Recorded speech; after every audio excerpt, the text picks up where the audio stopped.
آج سے کروڑوں سال پہلے اللہ تبارک و تعالی نے اس کائنات کو تخلیق فرمایا اور پھر حضرت آدم علیہ السلام کے ذریعے اس کائنات کے اندر انسانی زندگی کی بنیاد رکھی۔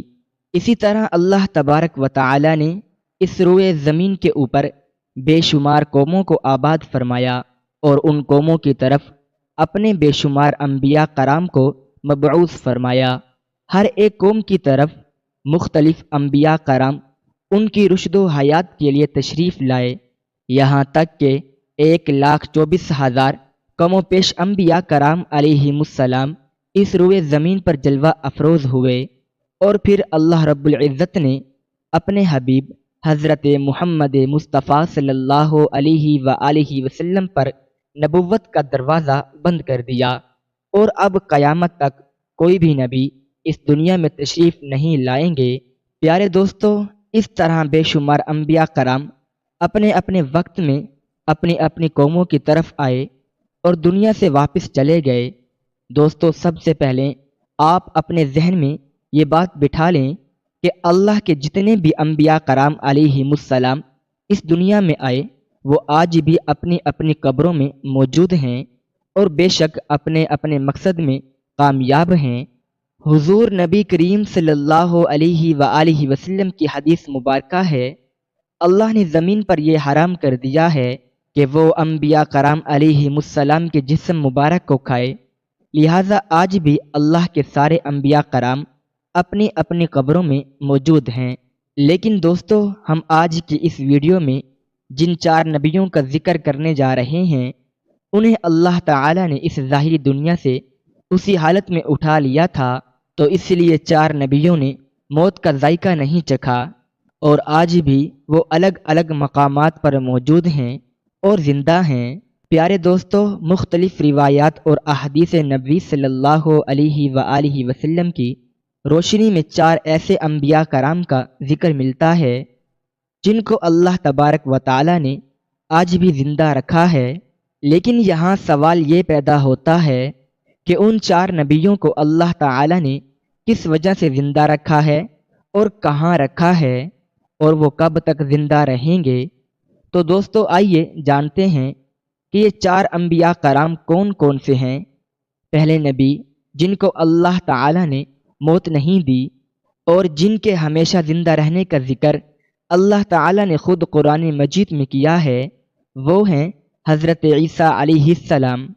جب حضرت عیسیٰ علیہ السلام نے نبوت کا اعلان کیا تو انہوں نے اپنے ارد گرد کے لوگوں کو جمع کر کے فرمایا کہ میں آپ کو اللہ کے دین کی دعوت دیتا ہوں۔ وہ لوگ یہودی قوم سے تھے، انہی کی دینی کتاب میں لکھا تھا کہ اللہ کا ایک نبی آئے گا جو یہودیوں کے دین کو ختم کر دے گا۔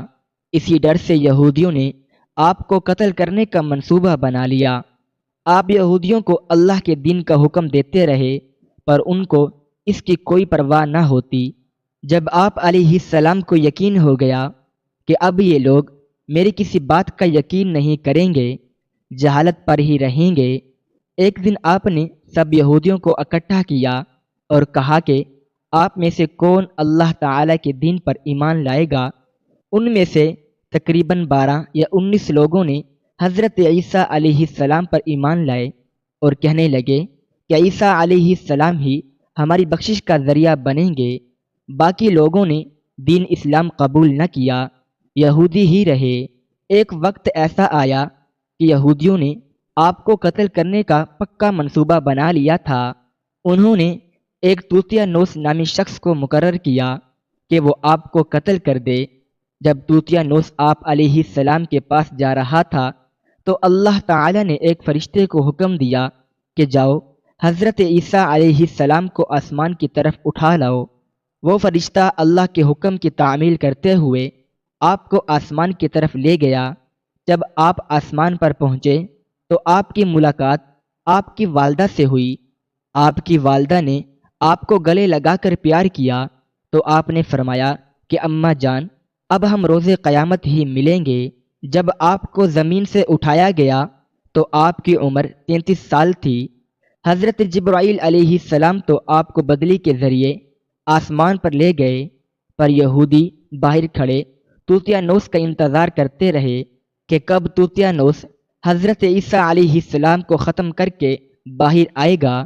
کافی دیر کے بعد وہ سارے آپ علیہ السلام کے گھر گئے۔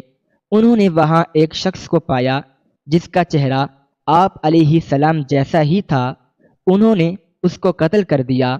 قتل کرنے کے بعد انہوں نے دیکھا کہ یہ چہرہ تو عیسیٰ علیہ السلام جیسا ہی ہے، پر یہ تو ہمارا بھیجا ہوا توتیانوس ہی ہے۔ وہ یہ ماجرا دیکھ کر دو گروہوں میں تقسیم ہو گئے اور آپس میں ہی لڑنے جھگڑنے لگے۔ اس لڑائی میں بہت زیادہ یہودیوں کا قتل ہوا۔ اللہ تعالی نے سورۃ النساء کی آیت نمبر 157 تا 158 میں اس واقعے کو یوں بیان فرمایا ہے، اور ان کے اس کہنے یعنی فخریہ دعویٰ کی وجہ سے بھی کہ ہم نے اللہ کے رسول مریم کے بیٹے عیسیٰ مسیح کو قتل کر ڈالا ہے، حالانکہ انہوں نے نہ ان کو قتل کیا اور نہ انہیں سولی پر چڑھایا اور نہ انہیں سولی چڑھایا، مگر ہوا یہ کہ ان کے لیے کسی کو عیسیٰ علیہ السلام کے ہم شکل بنا دیا گیا، اور بے شک جو لوگ ان کے بارے میں اختلاف کر رہے ہیں وہ یقیناً اس قتل کے حوالے سے شک میں پڑے ہوئے ہیں۔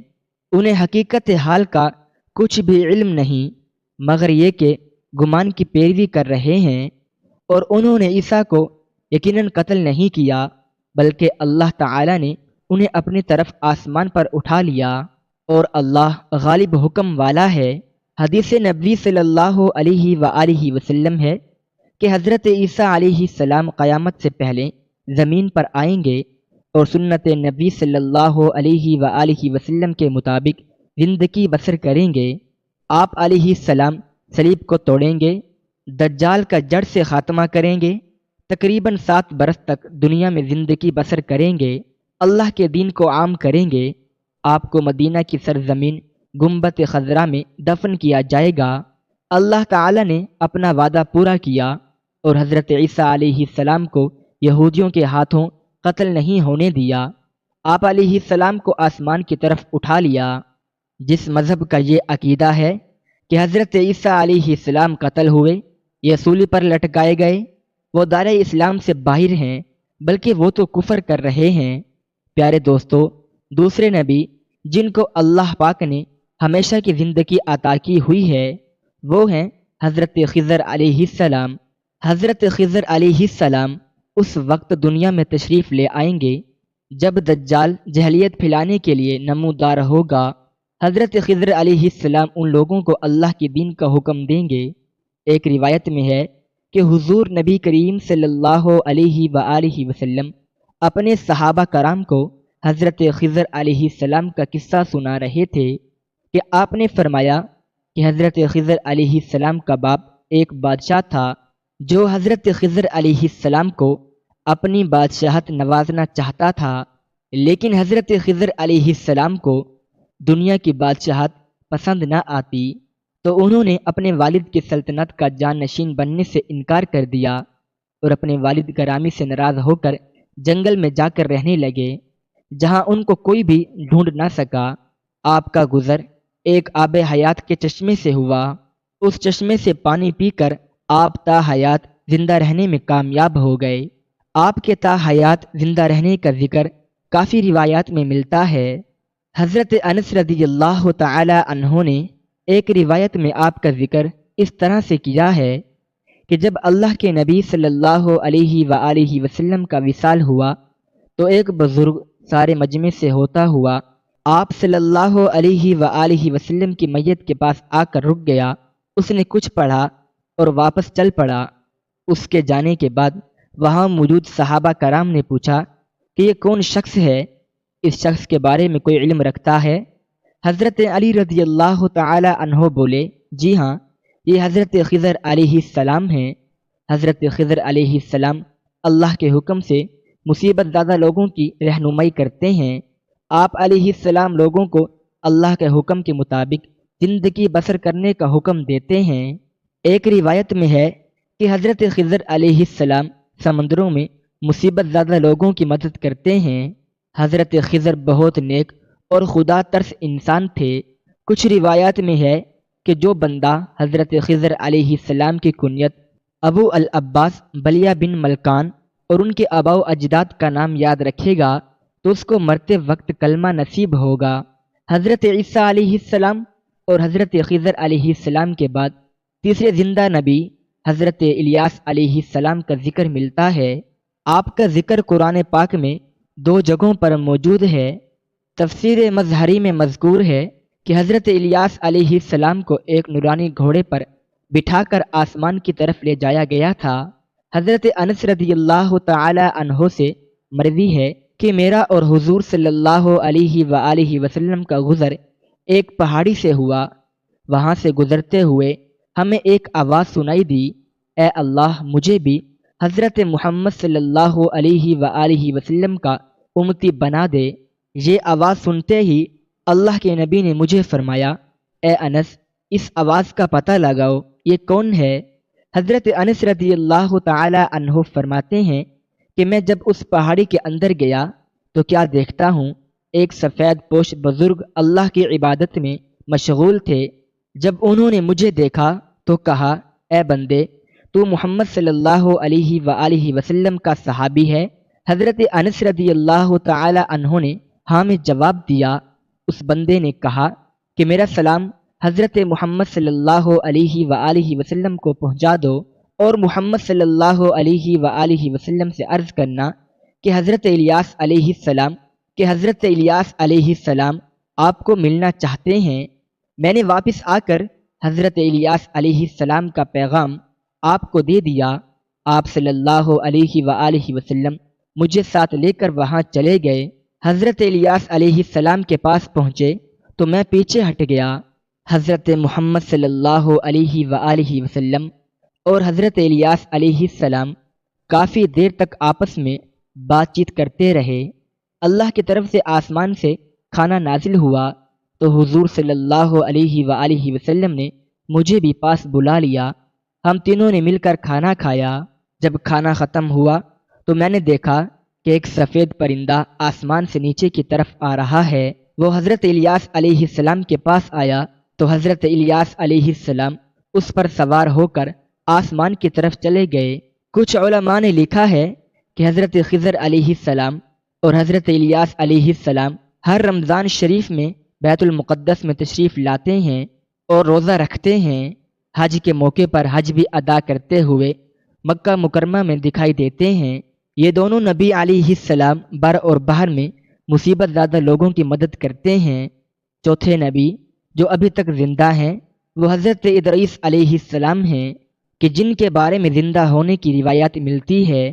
قرآن مجید کی سورۃ مریم کی آیت نمبر 56-57 میں آپ کا ذکر اس طرح ملتا ہے کہ وہ ایک نیک پرہیزگار انسان اور نبی تھے کہ اللہ تعالی نے حضرت ادریس علیہ السلام کو جنت سے اٹھا لیا تھا۔ شب معراج کے موقع پر چوتھے آسمان پر حضور صلی اللہ علیہ وآلہ وسلم اور حضرت ادریس علیہ السلام کی ملاقات ہوئی تھی۔ حضرت ادریس علیہ السلام کا چھٹے آسمان پر ہونے کا بھی ذکر ملتا ہے۔ حضرت ادریس علیہ السلام زمین کی سیر و سیاحت کے ساتھ ساتھ اللہ کے ذکر میں مشغول رہتے تھے۔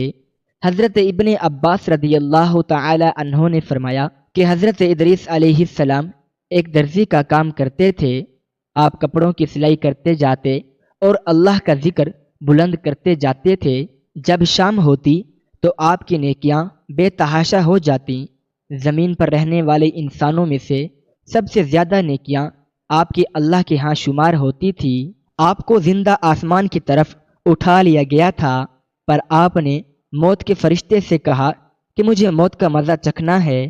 آپ کے کہنے پر موت کے فرشتے نے آپ کی جان نکال لی اور پھر اللہ کے حکم سے آپ کو دوبارہ زندہ کر دیا۔ آپ نے فرشتوں سے درخواست کی کہ میں دوزخ کو دیکھنا چاہتا ہوں۔ پھر آپ کو دوزخ میں لے جایا گیا۔ پھر آپ نے جنت کی سیر کرنے کو کہا۔ آپ کے کہنے پر آپ کو جنت میں داخل کیا گیا۔ جنت دیکھنے کے بعد آپ نے فیصلہ کیا کہ میں یہاں ہی رکنا پسند کروں گا۔ فرشتے نے آپ کو کہا کہ آپ اپنے مقام کی طرف جائیے۔ اسی وقت اللہ تعالی کی طرف سے فرشتے کو حکم ملا کہ ادریس علیہ السلام کو یہاں ہی رہنے دیا جائے۔